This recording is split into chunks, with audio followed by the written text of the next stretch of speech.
Good afternoon, LS11 Universe. This is Zander Carver here in the ring, your interviewer for the night.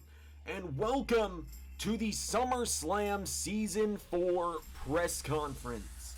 Now, this is something we've never really done in the LS11 Universe before, but I want to welcome my first guest at this time. This is the phenomenal AJ Styles. And yes, I am going to be talking over entrances like this because you really want us to get in trouble and potentially have the video blocked because of entrance music. AJ Styles earlier tonight got a victory over Edge. Might be considered a little controversial with the way he did so, managing to roll up the Rated R superstar. But I'm very excited to get into this and talk to my first guest of the night. So, here comes the phenomenal one to the ring. Styles has been WWE Champion for 6 months as of today after defeating Roman Reigns at WrestleMania. And we know that on Monday night, on the premiere of episode 200 of LS11 Universe, we will find out who's next. So, let's get into this interview with the phenomenal one. Well, champ, first things first, I want to thank you for joining me here tonight. So, we'll jump right into it with our first question. I want to ask, after that win over Edge, I mean, how are you feeling? You know, it was a small package victory, but how do you feel about that? Yeah, man, you know, Edge, one of my toughest opponents I've had yet as champion. I've faced big opponents every single month now since winning this Golden Edge. Was no different. Edge is incredibly tough. He's a Hall of Famer for a reason, one of the greatest of all time to ever do it. But, you know, I don't regret how I won tonight because a win is a win, and I didn't cheat to do it. You saw Gallows, Anderson, and me, and none of them got involved tonight. And I mean, hey, think about it like this. One of the greatest matches in WrestleMania history was won with a small package from Rick Steamboat on Randy Savage. So no, I don't regret winning that way over Edge. A win is a win, and I think Edge would respect that as the ultimate opportunist. Alright, you know what? That is absolutely fair. So, AJ, you know, Monday on Raw, we've got a big 8-man challenge. We've got John Cena, Der Ringenrals Walter, Baron Corbin, as well as Tommaso Ciampa, Johnny Gargano, The Breaker, Braun Steiner, the Bruiserweight Pete Dunne, and Dijak. And we know that the winners of each of those 4 singles matches are going to go into a fatal 4-way with the winner facing you at Clash of Champions. Now, long-winded question aside, my main question is, out of those 8 men, is there any one of them you would prefer to face, or any one of you that you might prefer not to face?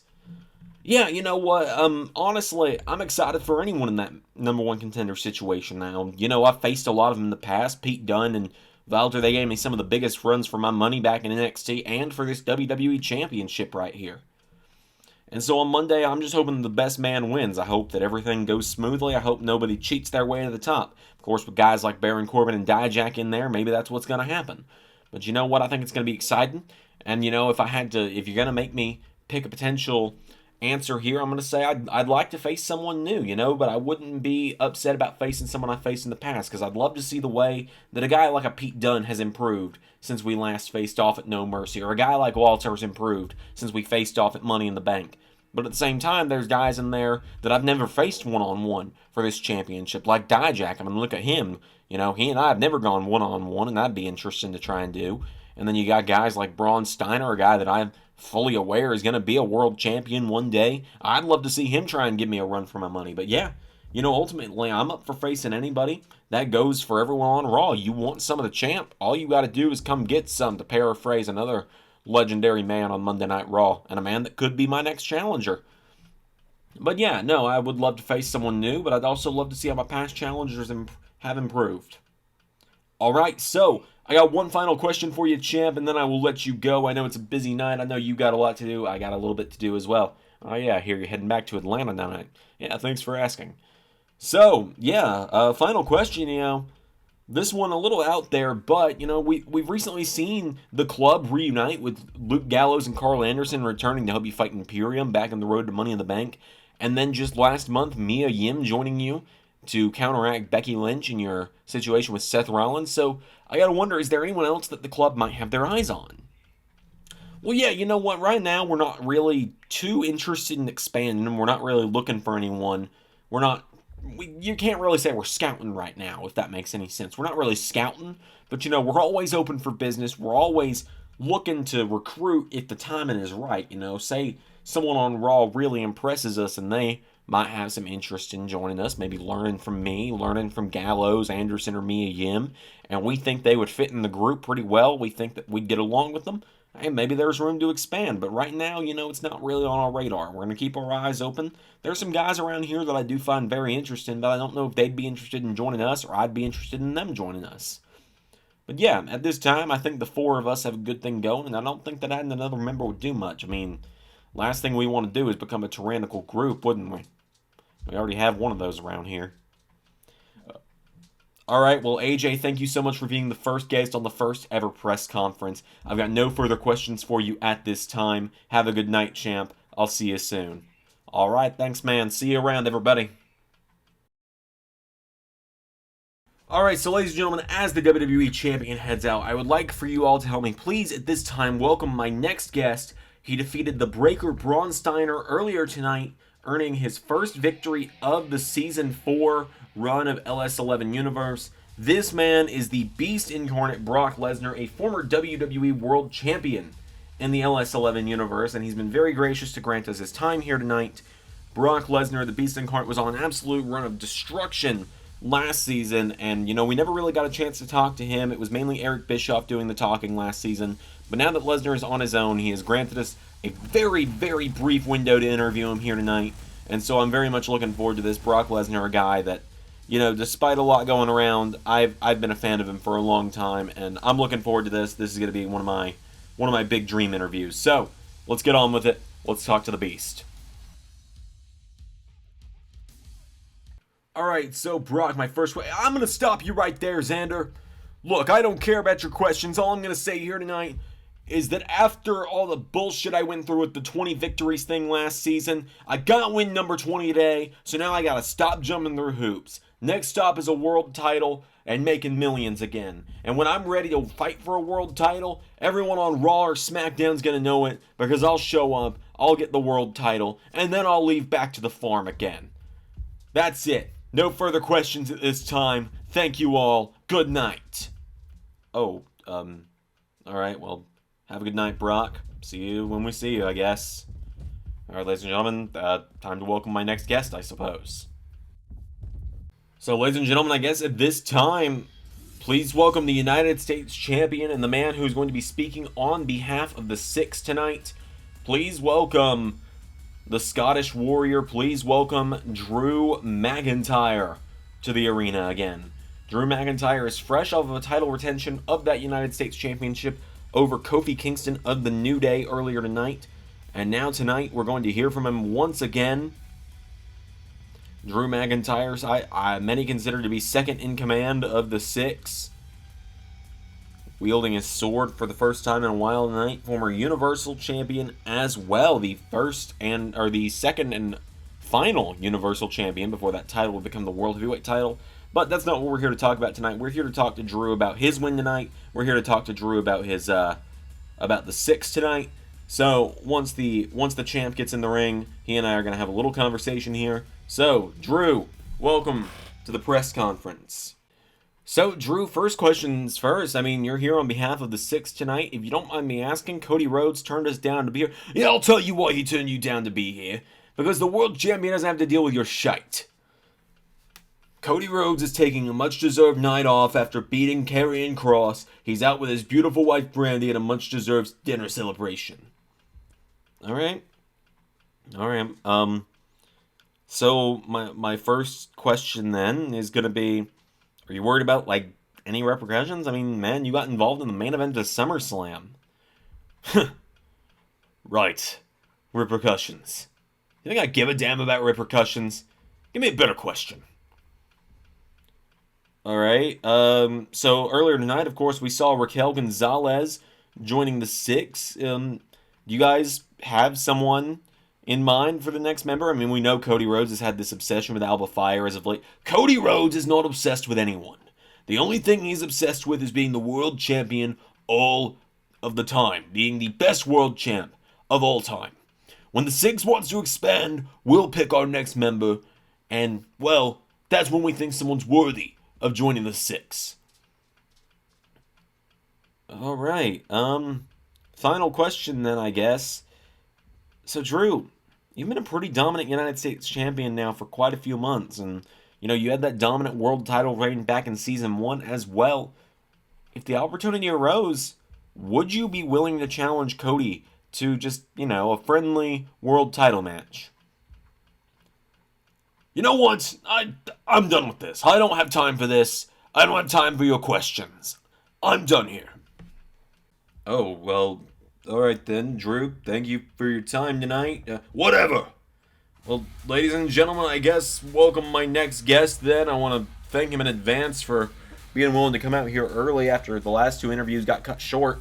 Please welcome the man who faced off with Bray Wyatt earlier tonight. The man who, well, he's a former world champion and a former intercontinental champion in his own right.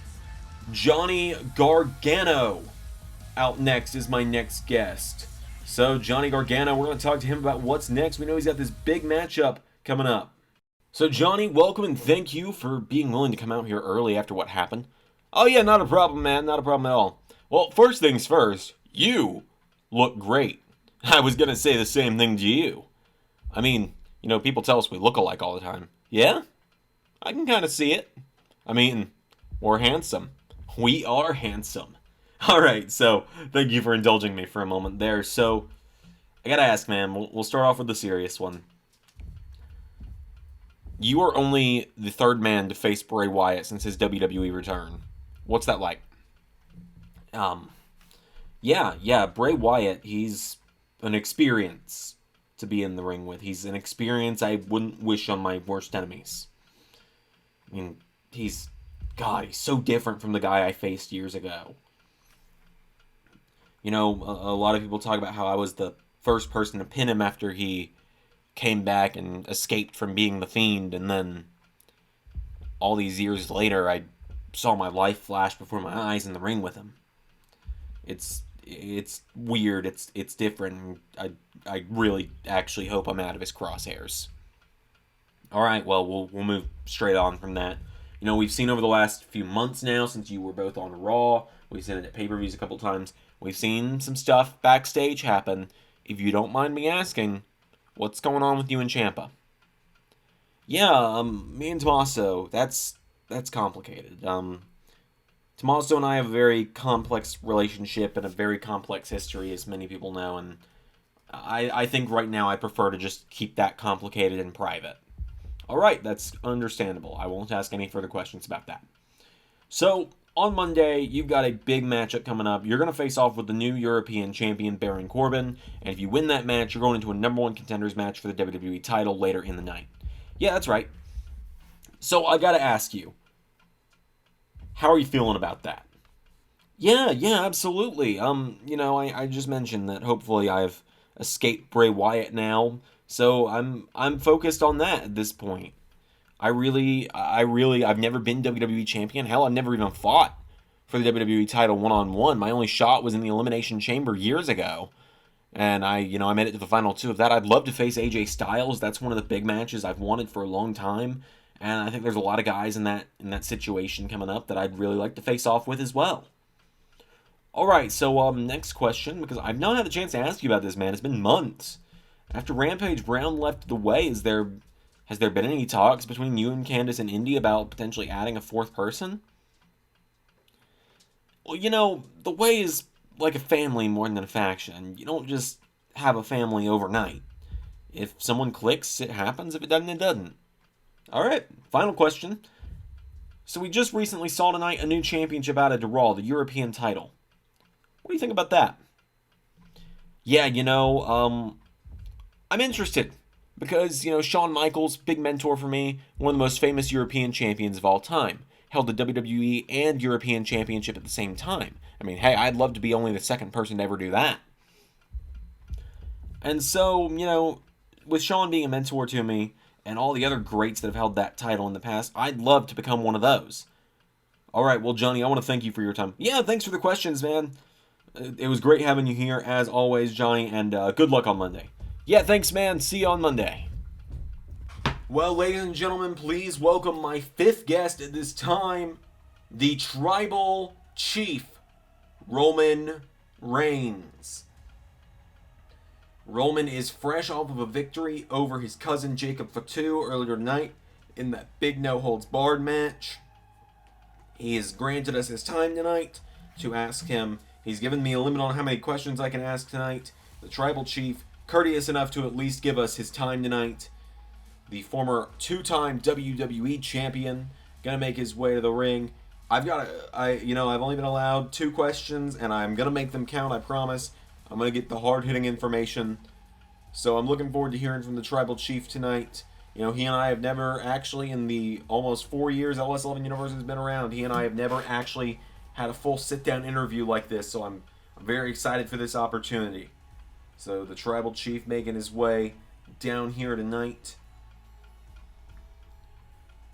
Of course, we've seen things happen recently with Roman, which is why he's out here tonight for the press conference instead of anyone else being in his place. So, hang on. All right. First of all, you in the cheap suit. I'm talking to you. Look at me. Get your ass out of this ring. Okay. LS11 Universe. I don't give a damn about your acknowledgement anymore. I'm gonna take back what's mine, and I ain't wasting any time. And that includes not wasting time here. Oh. Alright, thank you for your time, Roman. So, ladies and gentlemen, I guess welcome my actual next guest then.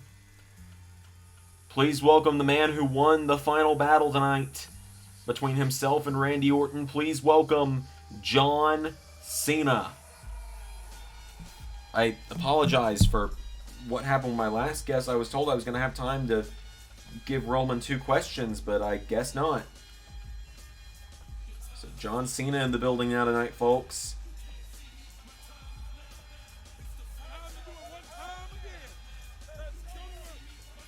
John Cena, former Intercontinental Champion here in the LS11 Universe, in pursuit of that final world title, and I've got some questions for him about that. So, John, thank you for joining me tonight. Yeah, absolutely. So, how are you feeling after beating Randy Orton? Let's start with that one. Randy Orton's one of my greatest rivals ever. He's up there with, Edge, CM Punk, hell, even Seth Rollins is some of the guys that have given me the hardest time in this ring, physically and mentally. But I'm proud to say I won the final fight tonight. Alright, so John, you're heading to that big 8-man situation on Monday. I gotta ask how you're feeling about it. You got Ciampa, you got Dunn, you got Valter, you got Steiner, you got Dijak, and you got Corbin as well, and Gargano, guys you faced in the past, guys you haven't faced in the past. How are you feeling? All 7 guys that I might have to face on Monday are incredible in their own ways. And I'm excited to battle each and every one of them, because there's guys in there that I've done this with before, with, guys like Ciampa.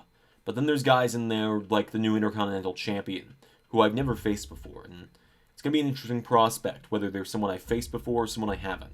Because there's guys in this situation that have beat me and guys that I've beat.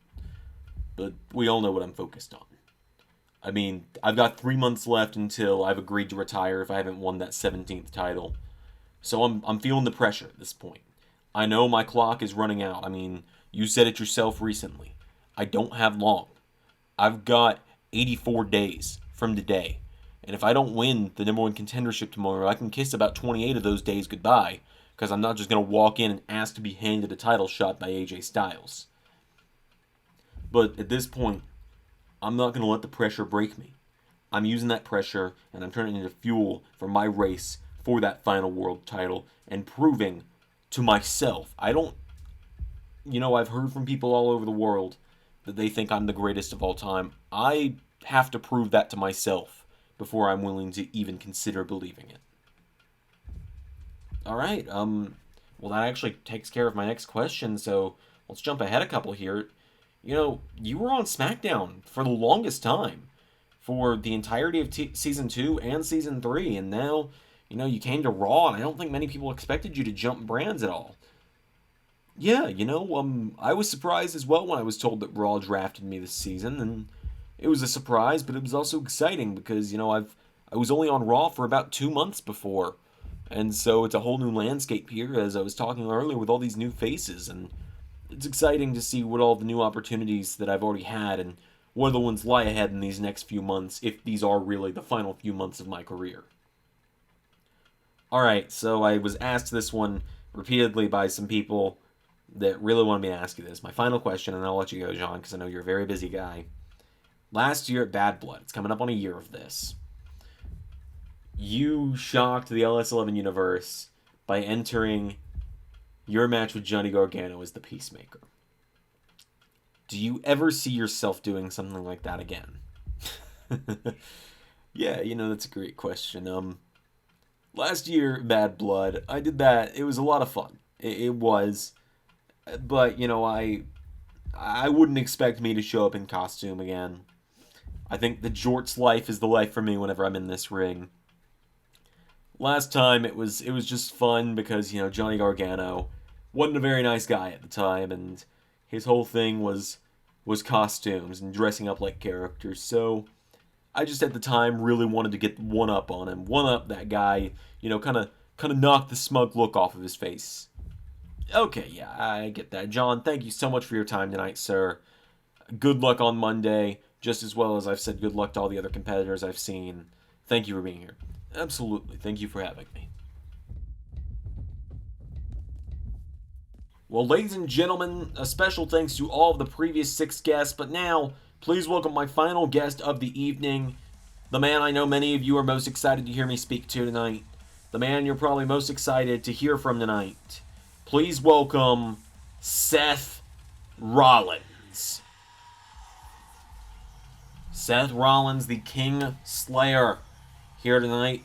Had his matchup with Tommaso Ciampa earlier tonight. Many consider it to be one of the biggest non-title matches in LS11 history. So Seth Rollins tonight. We're going to get down. We're going to get right to the nitty-gritty of it with Rollins. We're going to talk to him about everything, ranging from the past to the present to the future. So, former World Heavyweight Champion is here. I believe the now longest reigning World Heavyweight Champion in LS11 history as well. I'd say the best world champion in LS11 history at the very least. So Seth Rollins, let's hear from the King Slayer himself.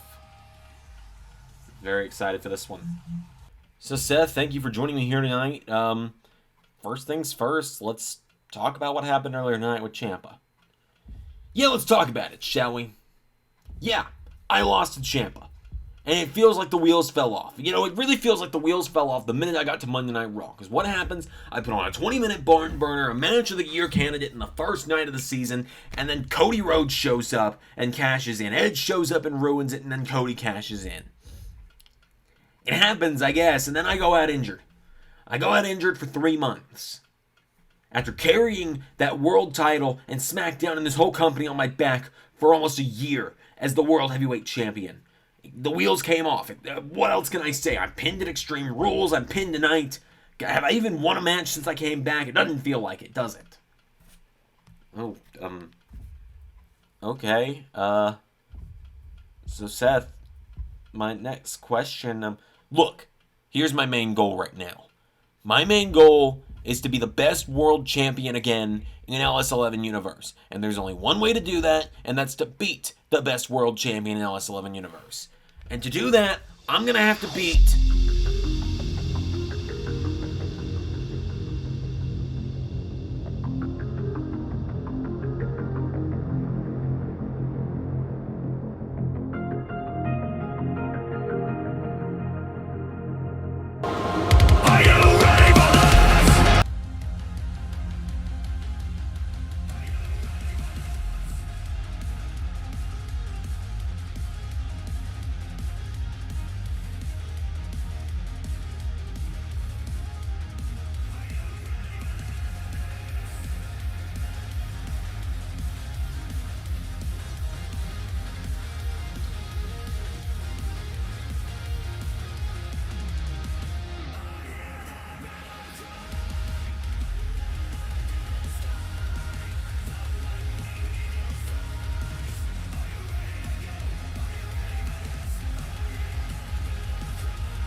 Kid, the adults are talking. You can leave now.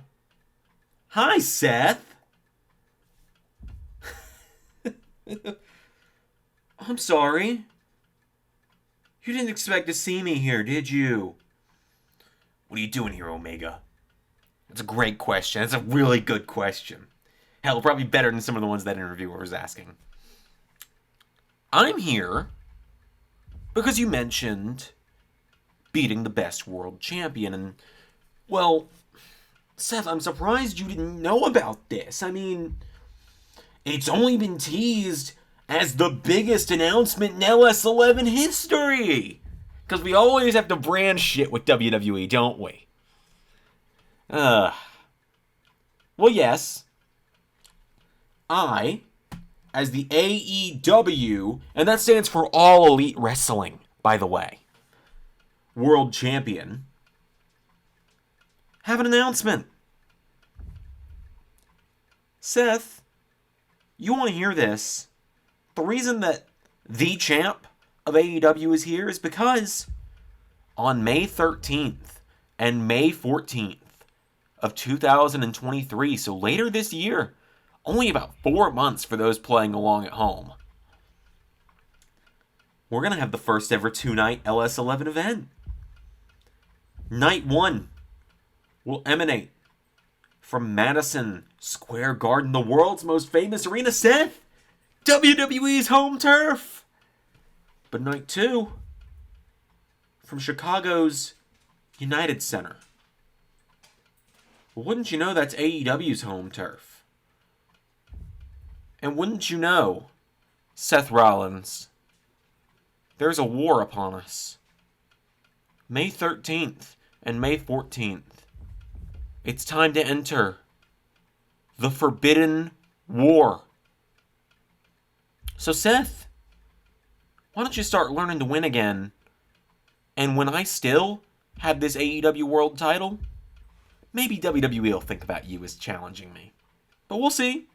But for now, you can watch a real champion leave. I'll let you get back to your little interview, though. Oh, and seriously, Seth, learn to start winning again. I don't fight losers. Well, ladies and gentlemen, that is unfortunately all the time we have tonight. I was going to confirm that myself tonight, but I guess thanks to AEW champion Kenny Omega for coming by. That's right. May 13th and May 14th, we will host the Forbidden War event. That is right, Forbidden War. May 13th and May 14th, a big 2-night event where AEW and WWE will go head-to-head. Almost makes you wonder which of those series is sticking around, huh? So, Seth, thank you for joining me. Drew, Johnny, Lesnar, Reigns, Cena, as well as AJ. Thanks for joining me as well. Everybody in the premiere, thank you for joining me. Until then, I've been Zander, and that was Universe. I gotta head off to Atlanta now.